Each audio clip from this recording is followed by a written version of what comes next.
Hello అండి, welcome to Shri Radha Manohar creations. నా పేరు స్వాతి. ఇది నా ఫస్ట్ యూట్యూబ్ వీడియో అండి. ఎంతో ఆశతో, ఎన్నో ఎక్స్పెక్టేషన్స్తో నేను ఈ వీడియో అప్లోడ్ చేస్తున్నాను. నాకు తెలుసు I'm not a perfect video editor అని, బట్ స్టిల్ ఏంటంటే ఒక ప్రయత్నం అండి. ఇక్కడ చిన్న ఎడ్యుకేషనల్ వీడియో లాగా చేద్దామని ఇది చూపిస్తున్నాను మీకు. ఇక్కడ జడబిళ్ళలు చేస్తున్నానండి నేను. ఇవి చిన్న జడబిళ్ళలు, లోటస్ డిజైన్.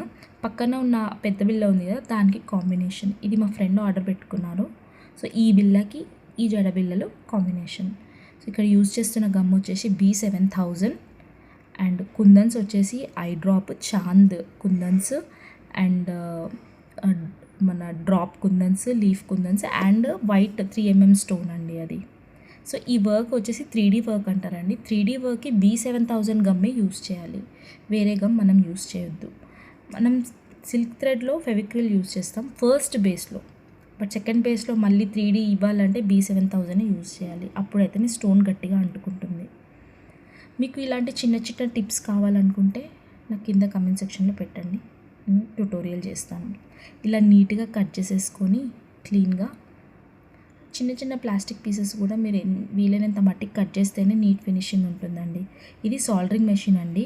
ఈ సాల్డరింగ్ మెషిన్ తోటి నేను దీన్ని ఎక్సెస్గా ఎక్కడైతే ప్లాస్టిక్ కనిపిస్తుందో అక్కడ చిన్నగా అక్కడ పెట్టేస్తాను. సో దట్ ఆ ప్లాస్టిక్ కరిగిపోయి ఆ ఫినిషింగ్ అనేది వస్తుంది.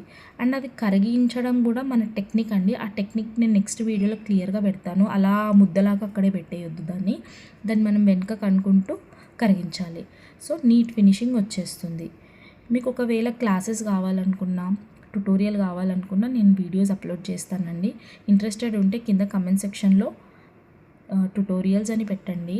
నేను Day 1 నుంచి 15 days ఛాలెంజ్ తీసుకొని మీకు ఒక్కొక్కటిగా అన్నీ క్లియర్గా ఎక్స్ప్లెయిన్ చేసుకుంటూ వీడియోస్ చేస్తాను. అన్ని టైప్ జ్యువెలరీలో చేస్తానండి. నా ఛానల్ని సబ్స్క్రైబ్ చేసుకోండి. వీడియో నచ్చినట్టయితే ఫాలో కండి. మోర్ అప్డేట్స్కి బెల్ ఐకాన్ ప్రెస్ చేయండి. సో క్లీన్గా చేసుకున్నాక ఇది అటాచర్స్ అంటారండి.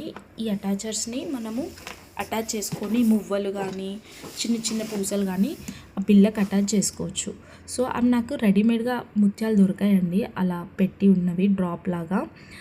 అదర్వైజ్ మనం ఇంట్లో కూడా అవి మనము చేసుకోవచ్చు, బట్ నాకు దొరికాయి కాబట్టి నేను తీసుకున్నాను మార్కెట్లో. దీన్ని అలా అటాచ్ చేసేసి ఆ వ్యాక్స్ షీట్ ఉంటుందండి, వ్యాక్స్ షీట్ కూడా మనకి రా మెటీరియల్ షాప్లో దొరుకుతుంది. అది తీసుకొని సైజ్ చిన్నగా పెట్టుకొని కట్ చేసుకొని దానికి వెనకాల అటాచ్ చేస్తే మనకి ఎంతో నీట్ ఫినిషింగ్ వస్తుందండి. సో అలా మువ్వలు కనిపిస్తాయి. సో ఇది ఫైనల్ అవుట్పుట్. ఈ బిళ్ళకి ఆ చిన్న చిన్న బిళ్ళలు కింద జడకి వేసుకుంటే చాలా బాగుంటుంది, ఫంక్షన్స్లో కానీ మ్యారేజెస్లో కానీ. Thank you.